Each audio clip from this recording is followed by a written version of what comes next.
자기의 삶을 계획하고 올해는 어떻게 살 것인가, 무엇을 할 것인가, 아마 그렇게 계획을 세우고 그렇게 살아가는 줄로 믿습니다. 그런데 세상 사람들은 주로 어떤 계획을 세울까요? 집을 크게 늘리거나 아니면 사무실을 바꾸거나. 세상 사람들은 정치, 경제, 건강, 의식주를 아마 계획할 겁니다. 그래서 내년에는 올해는 더 좋은 것으로, 더 많은 것으로 그렇게 생각해 살아갈 겁니다. 자, 그렇다면 성공 우리는 올해 새해 어떤 계획을 세우고 또 무엇을 추구하며 그렇게 살 것인가, 여러분 한번 계획해 보셨습니까? 생각해 보셨습니까? 그럼 새해에는 내가 어떻게 살아야 하는가? 새해에는 나는 어떤 존재로 살아갈 것인가? 또 새해에는 하나님께서 나에게 요구하시는 삶은 과연 무엇일까? 그럼 오늘 본문에는 이 현 시대를 살아가는 우리 성도들에게 아주 변명한 한 문장으로 삶의 방향을 제시합니다. 베드로전서 1장 16절에 기록되었으되 내가 거룩하니 너희도 거룩할지어다. 이 베드로가 예위기 11장 45절 인용해서 말씀합니다. 그럼 이 말씀은 단순한 도덕적 그런 법률이 아니라 구원받는 자의 정체성에서 흘러나오는 삶의 방식에 대한 그런 선언입니다. 그래서 원래 우리 교회의 표어를 내가 거룩하니 너희도 거룩할지어다라는 말씀으로 정했습니다. 이 말씀을 원래 우리 교회의 표어를 정한 것은 어느 때보다도 영적으로 깜깜하고 혼탁한 이 시대의 성도들에게 거룩한 삶이 더욱더 요구되기 때문에 그렇습니다. 그래서 오늘 내가 거룩하니 너희도 거룩할지어다 그런 말씀으로 하나님의 은혜를 받고자 원합니다. 네. 여러분, 거룩이라는 말을 들을 때 여러분 어떤 느낌이 드십니까? 아이고 이제 죄도 못 짓고 재미없게 살겠구나. 또 아니면 나 같은 죄인이 어떻게 거룩해질까 하며 부담처럼 느끼지 않습니까?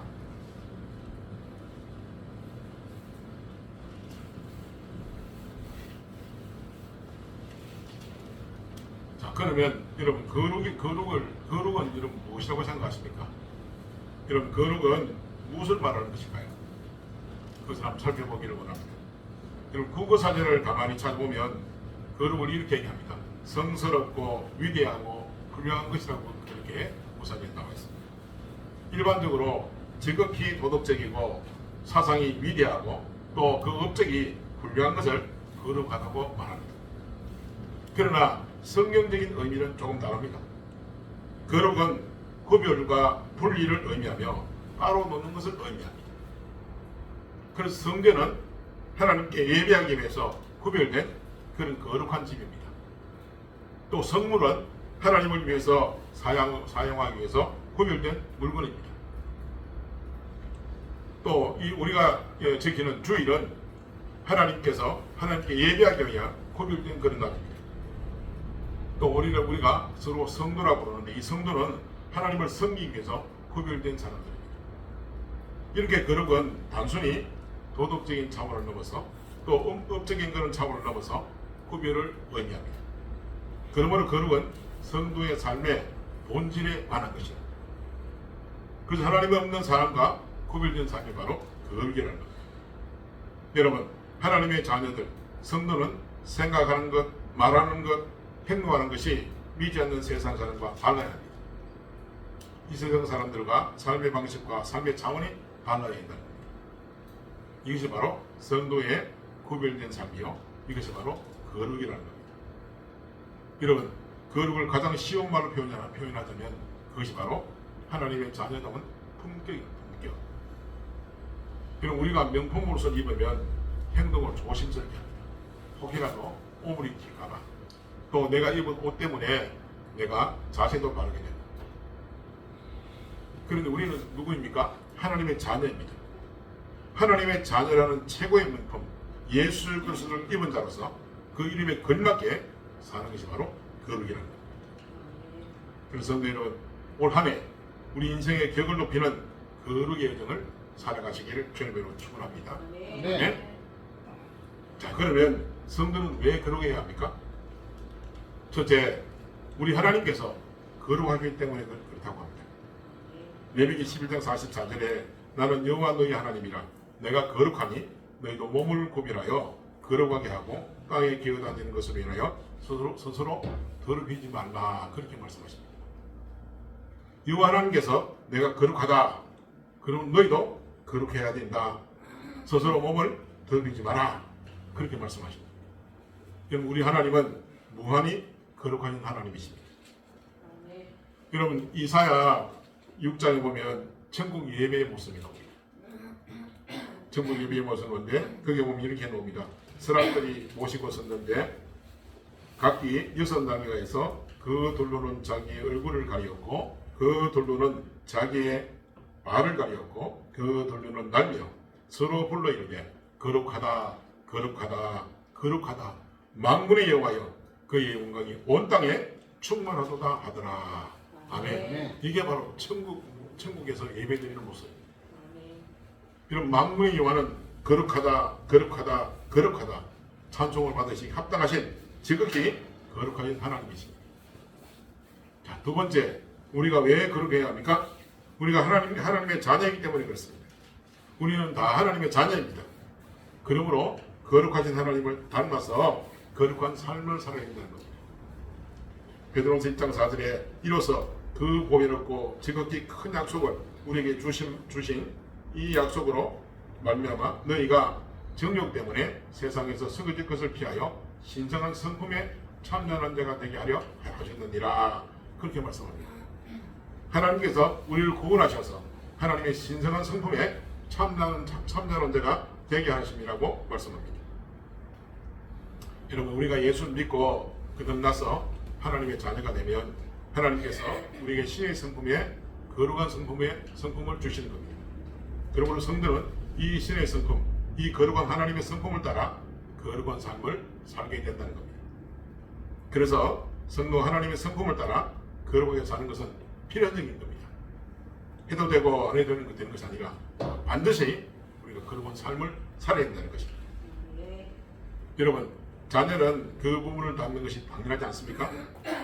자녀가 부모를 닮지 않는다면 그것은 이상한 일입니다. 사랑하는 성도 여러분, 우리는 하나님의 자녀입니다. 우리는 누구를 닮아야 합니까? 하나님이 우리 아버지십니다. 그렇다면 우리가 하나님을 닮는 것이 당연한 겁니다. 그것은 어디를 봐도 무엇을 봐도 당연한 이치입니다. 그런데도 불구하고 우리 하나님을 닮아가는 것보다도 우리는 무엇을 닮아갑니까? 세상 사람들을 비교해서 세상 사람들이 더 좋아 보이면 그것을 닮아가고자 얼마나 우리가 예수가 힘씁니까? 또 요즘은 이 미디어를 통해서 많은 연예인들이 옵니다. 아이돌이 옵니다. 그들을 바라보고 그들의 모습을 닮아가고자 머리도 깎고 화장도 하고 옷도 입고 여러분 우리 하나님의 자녀입니다. 우리는 반드시 하나님을 닮아야 되는데 세상 것을 닮아가고자 노력한다는 겁니다. 이건 잘못된 생각입니다. 잘못된 행동입니다. 오늘 이 시간 이후부터 여러분 그런 모습을 내버리고 하나님을 닮아가는 그런 여러분들 되기를 주님으로 축원합니다. 네. 세 번째 우리가 왜 거룩해야 합니까? 하나님이 요구하시기 때문에 그렇습니다. 레위기 11장 44절에 내가 거룩하니 너희도 몸을 구별하여 거룩하게 하고 라고 했습니다. 여러분 우리가 거룩하게 되는 것은 하나님의 명령이자 요구이십니다.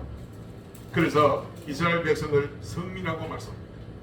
신명기 7장 6절에 너는 여호와 내 하나님의 성민이라 내 하나님 여호와께서 지상 만민 중에서 너를 자기 기업의 백성으로 택하셨나니 라고 말씀합니다.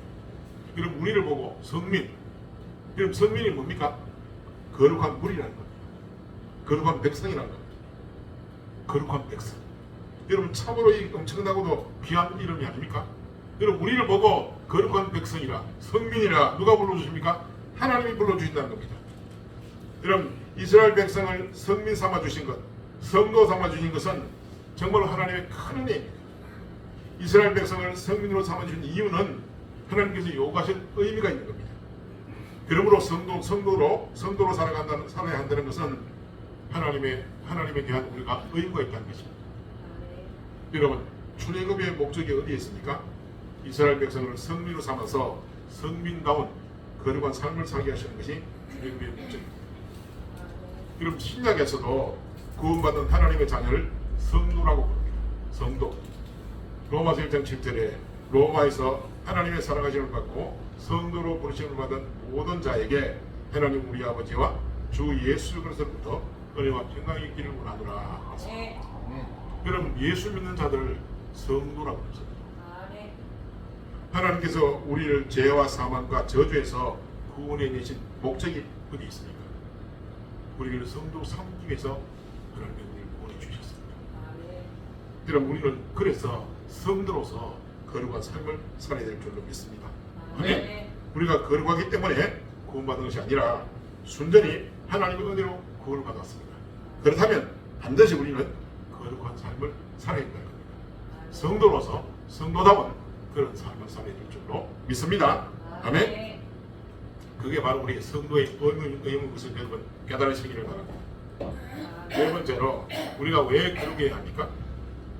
여러분, 거룩하지 않으면 모든 것이 다 무용지물이 되기 때문입니다. 여러분, 거룩하지 못한 자는 하나님을 배울 수가 없습니다. 여러분, 구약시대 한번 생각해 보세요. 이스라엘 백성들이 하나님께 나아갈 때 거룩하지 못하니까, 나아가면 반드시 죽으니까 누구를 앞세웁니까? 모세를 앞세웁니다. 여러분, 거룩하지 못하면 하나님 만날 수가 없습니다. 또 하나님 은혜와 축복을 받을 수가 없습니다. 여러분, 거룩하지 못하면 우리가 하나님을 만나지도 복도 못 받습니다. 그래서 거룩해야 된다는 겁니다. 여러분, 아무리 값비싼 금그릇이나 또 은그릇이라 해도 깨끗하지 않는 그런 그릇은 사용할 수가 없습니다. 여러분, 하나님께 깨끗하지 않는 사람, 성결하지 않는 사람, 거룩하지 않는 사람은 사용하시지 않는다는 겁니다. 아무리 능력이 많아도 그건 다 오염증입니다. 여러분, 교회가 거룩한 공동체가 되어야만이 하나님께서 사용하시는 겁니다. 그뿐만 아니라 우리가 거룩한 성도가 되어야 하나님 우리를 사용하신다는 겁니다. 그래서 거룩은 필수입니다. 필수. 아멘? 아멘. 그러면 우리가 어떻게 거룩할 수 있을까? 여러분, 거룩을 우리가 어떻게 거룩할 수 있을까요? 그것을 디모데 4장 5절에 이렇게 말씀합니다. 하나님의 말씀과 기도로 거룩하여짐이라. 아멘. 따라합시다. 하나님의 말씀과 기도로 거룩하여짐이라. 오직 하나님 말씀과 기도로 거룩할 수 있다는 겁니다. 자, 그러면 첫째 말씀입니다. 하나님 말씀이 히브리서 4장 12절에 이렇게 말씀합니다. 하나님 말씀은 살았고 분능력이 있어 좌우의 날선 어떤 것보다도 예리하여 혼과 영과 및 관절과 골수를 찔러 쪼개기까지 하여 또 마음과 생각을 감찰하시느니 라고 말씀합니다. 여러분, 성경은 살아있는 하나님의 말씀이라고 말씀합니다. 이 하나님의 말씀은 우리를 회개하게 하시고 바로 살게 하시고 거룩한 삶을 살도록 하십니다.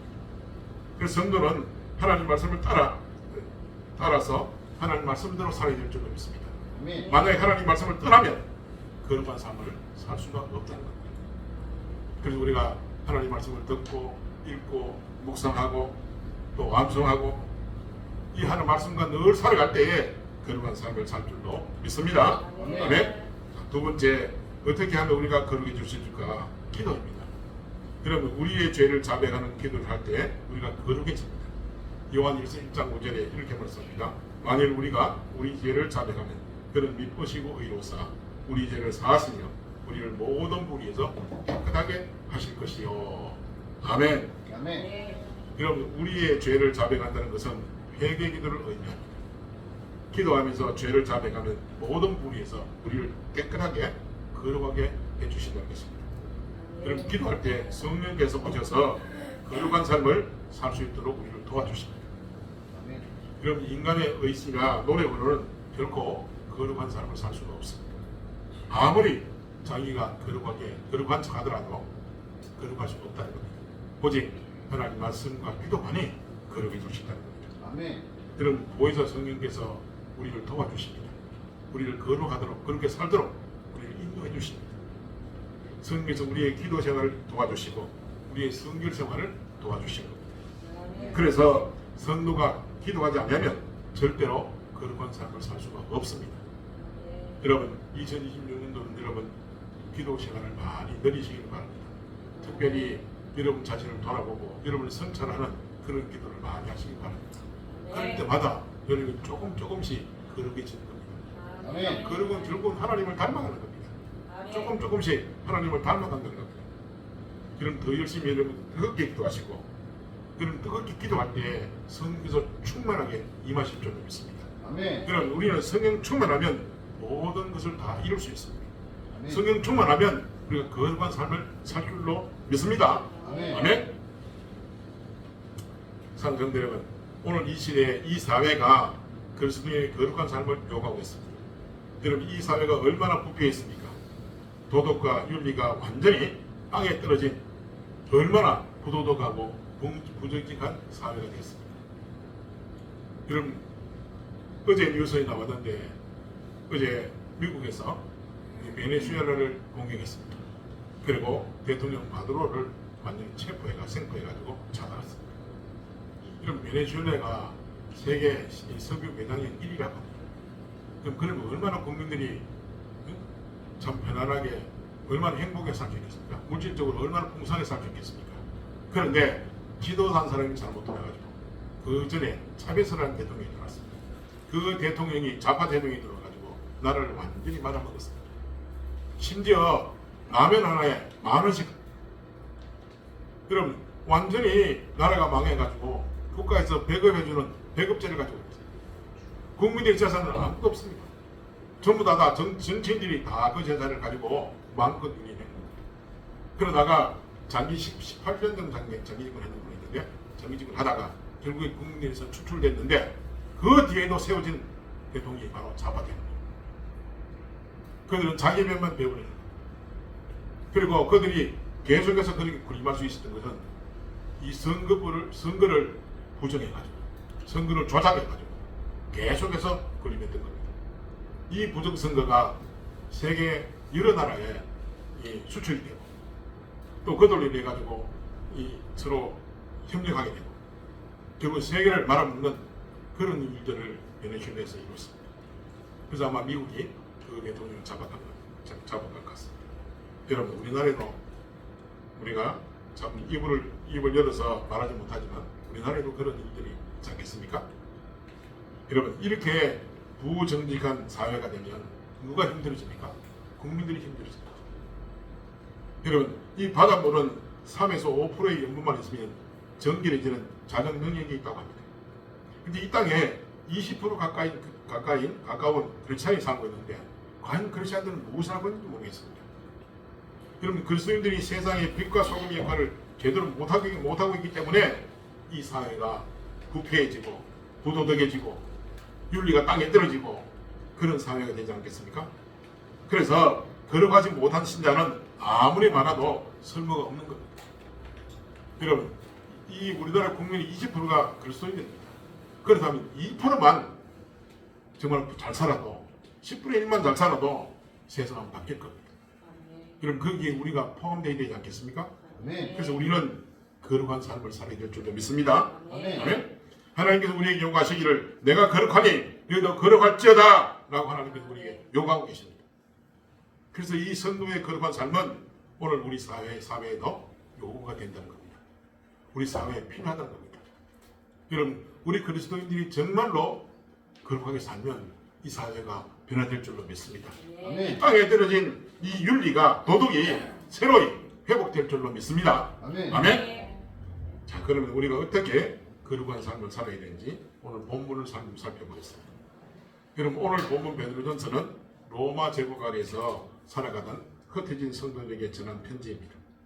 이들은 로마 제국 아래에서 사회적 약자로 살아가던 그리스도인들이었습니다. 이들은 예수를 믿는다는 그런 이유만으로 불이익을 감수해야 했습니다. 그래서 신앙을 지키는 것이 손해처럼 보였고 믿음을 드러내는 것이 위험해 보였습니다. 그럼 내가 예수 믿는다 그러면 잡아갑니다. 여러분, 예수 믿는다는 이유로 삶도 배고하지 않습니다. 양식도 주지 않습니다.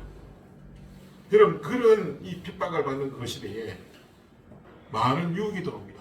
그리고 유혹이 들어오면 어떻게 합니까? 그대로 타협하고자 하는 그런 유혹이 끊임없이 찾아오는 겁니다.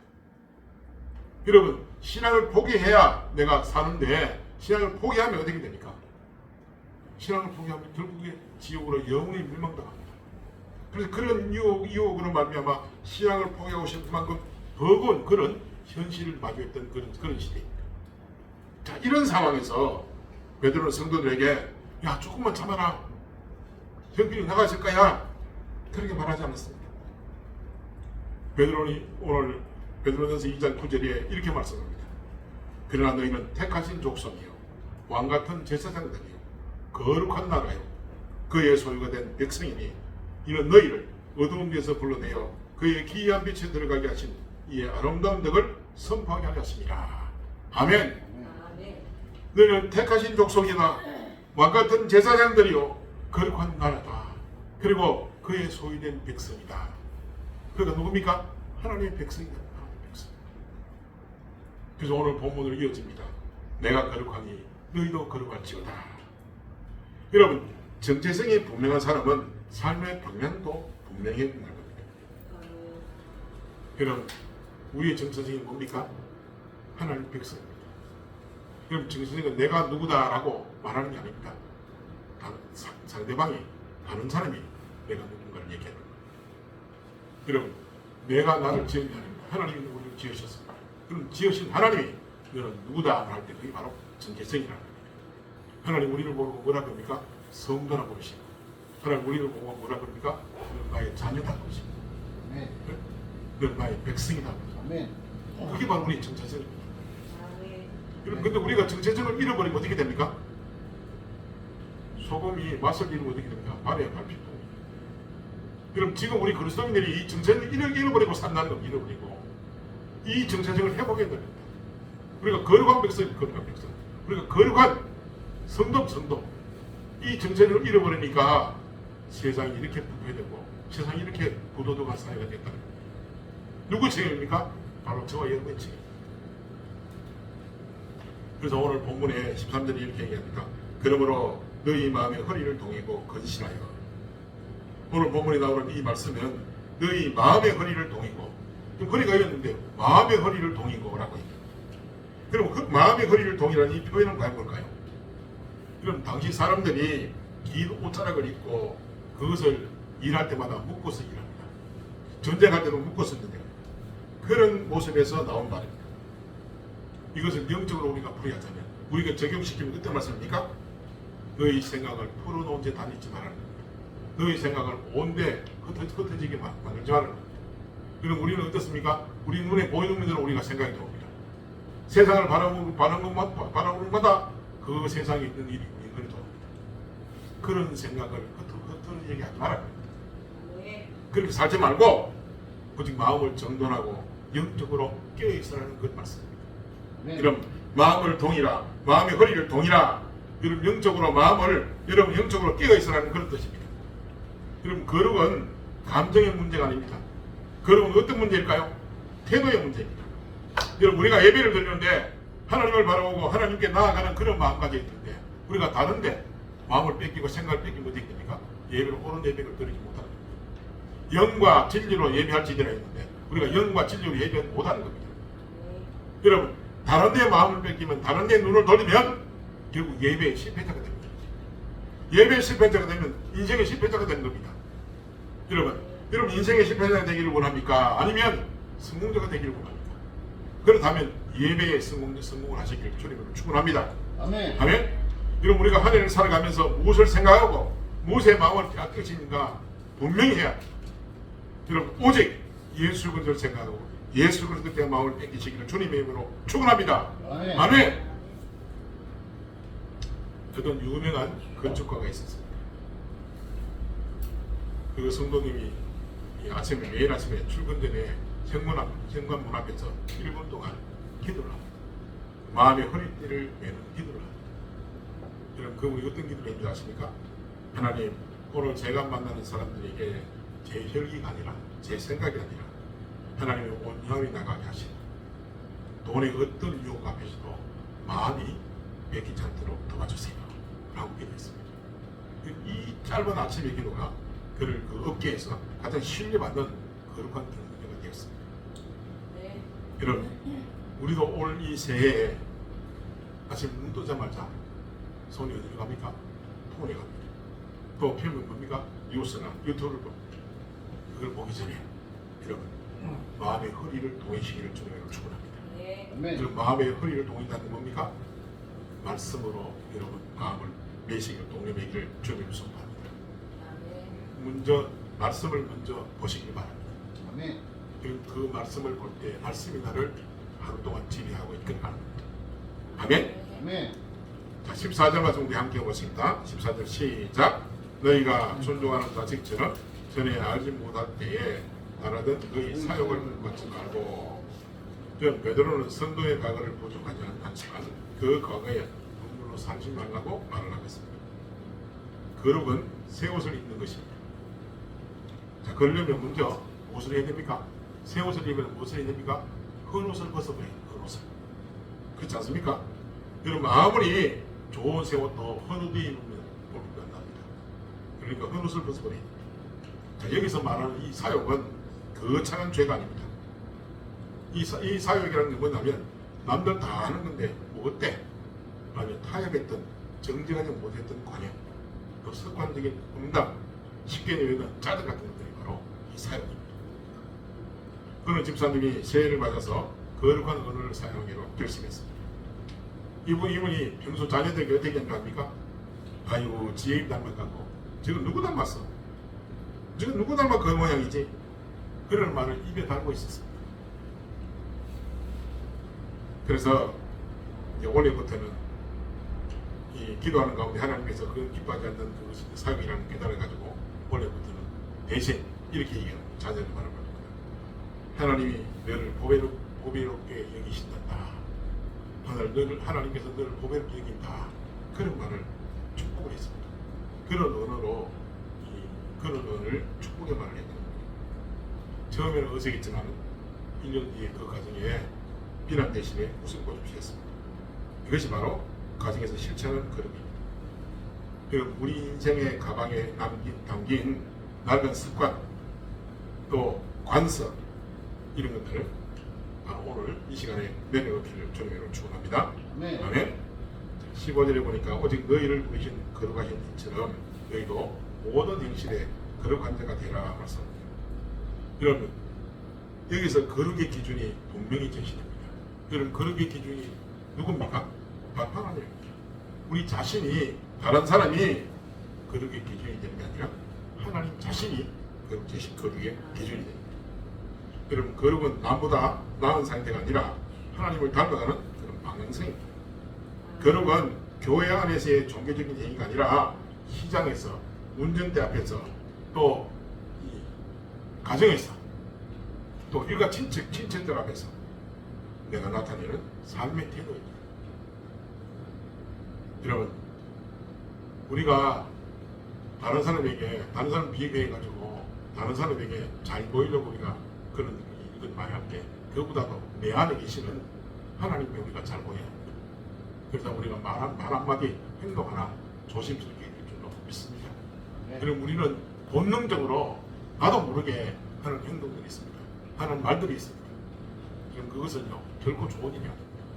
그럼 우리는 죄성 있는 자라 우리가 본능적으로 나오는 게 뭡니까? 그 안에 죄가 나오는 죄가. 그래서 남을 지르는 말들이 나오고 남을 넘어뜨리는 말들이 나오고 나의 행동이 예수 그리스도를 믿는 이 일을 복음을 가로막는 그런 행동이 될 때가 얼마나 많습니까? 그래서 우리는 생각을 해야 합니다. 본능적으로 얘기하는 게 아니라 우리는 생각해야 합니다. 남에게 영향을 끼칠 수 있는 남을 살리는 그런 말을 해야 될 줄로 믿습니다. 아멘. 여러분 등대는 소리를 지르지 않습니다. 등대는 제자리에 서서 빛을 비칠 뿐입니다. 그럼 배들이 그 빛을 보고 길을 찾아갑니다. 여러분 우리 성도들이 우리 시온의 관계의 모든 성도들이 가정에 등대가 되어야 될 줄로 믿습니다. 네. 아멘. 자 그래서 이번 주간에 여러분 한번 실천해 보시기 바랍니다. 여러분이 가장 많이 머무는 그 장소에서 정말 그리스도인답게 행동하는 것, 이 등대처럼 그리스도인답게 행동하는 것, 그 한 가지만이라도 실천해 보시기 바랍니다. 아멘. 아멘. 신명전에 이렇게 말씀합니다. 기록되었을 때 내가 거룩하니 너희도 거룩할지어다 하셨느니라 말씀합니다. 이 말씀 베드로가 레위기 말씀을 인용해서 말씀합니다. 레위기 11장 45절 말씀 가지고 인용해서 말씀합니다. 그럼 이 거룩에 대해서는 하나님께서 계속 선포하시고 선언했습니다. 그럼 하나님께서 이스라엘에게 요구하셨던 그 거룩의 부르심이 이제 그리스도 안에서 구원받은 우리에게, 성경 우리에게 다시 말씀하고 계십니다. 그러므로 거룩은 선택사항이 아니라 부르심의 본질입니다. 성도의 본질입니다. 여러분, 성도 여러분, 거룩은 우리 혼자 힘으로는 절대로 이룰 수가 없는 것입니다. 여러분, 16절 말씀에 하나님은 내가 거룩하니라고 말씀합니다. 이처럼 거룩의 원천은 하나님이십니다. 우리가 하나님 곁에 머물기만 하면 마치 숯불에 옆에 있으면 옹기가 옹도듯이 하나님의 거룩함이 우리에게 전된 줄로 믿습니다. 아멘. 그런데 거룩에서 많은 성도들이 오해하고 있는 부분이 있습니다. 거룩하니까, 거룩이라고 얘기하니까 완벽하다고 생각합니다.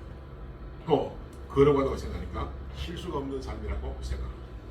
또 거룩이라고 얘기하니까 세상과 단절된 삶이라고 생각하는 성도가 있습니다. 여러분, 이것은 거룩에 대한 잘못된 생각입니다. 오해입니다. 그래서 우리가 거룩에 대한 바른 이해가 필요합니다. 그럼 성경이 말하는 거룩은 죄를 짓지 않는 것이 상태가 아니라 죄를 미워하고 하나님께 다시 돌아오는 게 거룩이라고 성경은 말씀하고 있습니다. 아멘.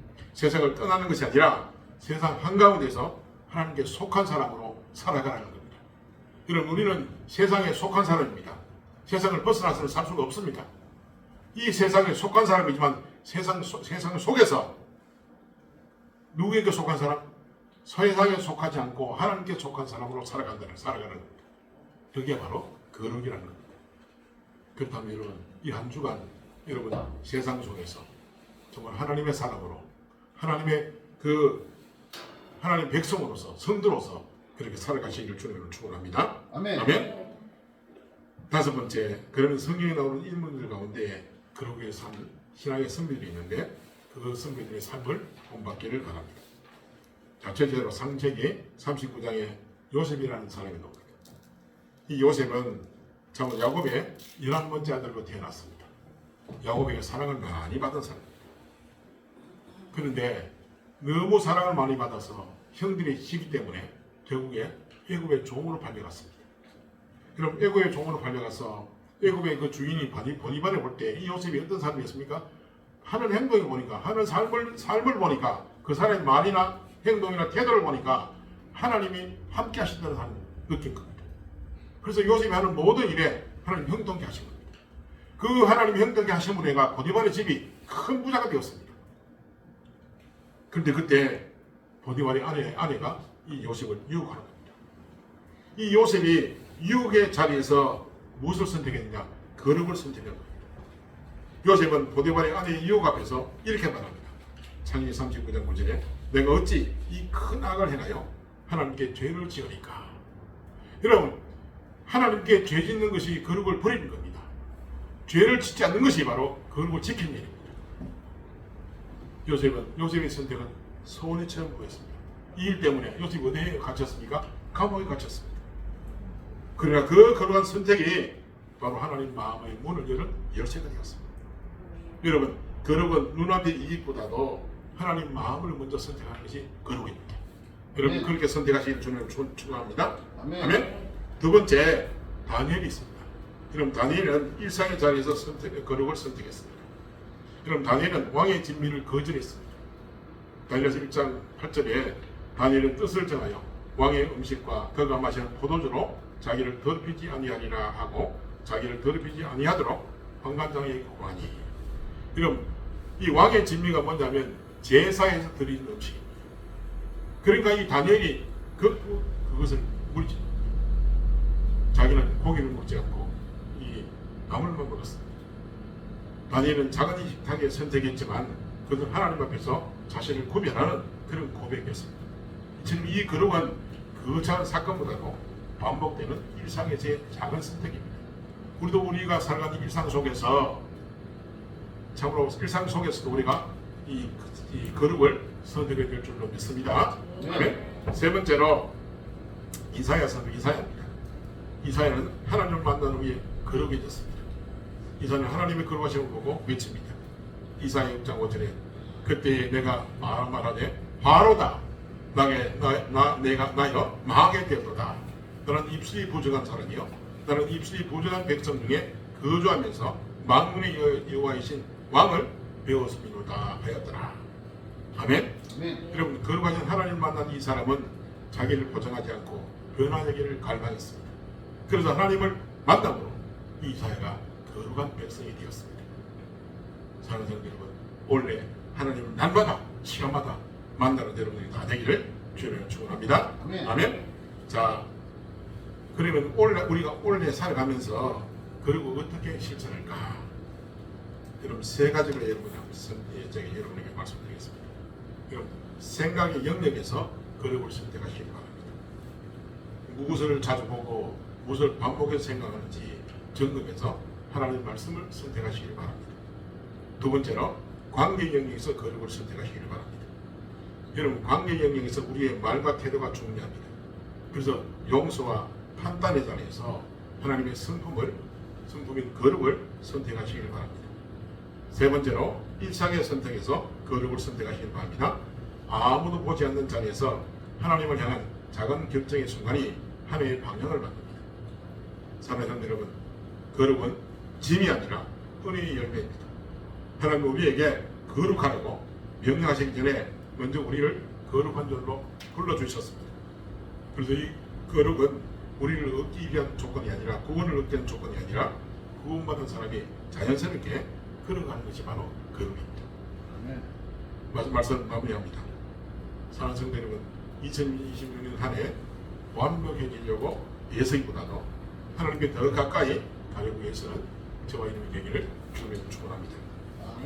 나는 하나님의 거룩한 자녀다 라는 그런 영적 자부심을 품고 세상 속에서 명품 인생, 품격 있는 그런 성도로 성장하기를 축복합니다. 또 새해를 살아가며 이 한 문장을 여러분 마음에 새기시기를 주님으로 축원합니다. 따라합시다. 내가 거룩하니 너희도 거룩할지어다. 그 내가 심으라고요. 여러분 마음에 신비에 새기시기 바랍니다. 이 말씀은 정죄가 아니고 소망이 되고 이 말씀이 부담이 아니라 방향이 되어서 2026년 한 해 동안 우리의 삶을 인도하시기를 예수님의 이름으로 축원합니다. 아멘. 기도하겠습니다. 하나님 아버지 은혜를 감사합니다. 하나님 아버지 내가 거룩하니 너희도 거룩할지어다 말씀하시는 주의 말씀에 저희가 온전히 가슴에 담아 말씀을 마음에 새겨서 이 한 해 동안 이 말씀으로 살아가는 그런 저희들 다 되게 도와 주옵소서. 아버지 하나님 저희가 거룩할 때에 세상이 이 혼탁한 세상이 새로이 변화될 줄로 믿습니다. 저희가 거룩한 삶을 살 때에 이 보도덕한 윤리가 땅에 떨어진 이 사회가 달라질 줄로 믿습니다. 그래서 사회를 변화시키는 이 나라를 구하는 그런 저희들 다 되게 도와 주시옵소서. 감사를 드리었고 예수 이름으로 기도드립니다. 아멘.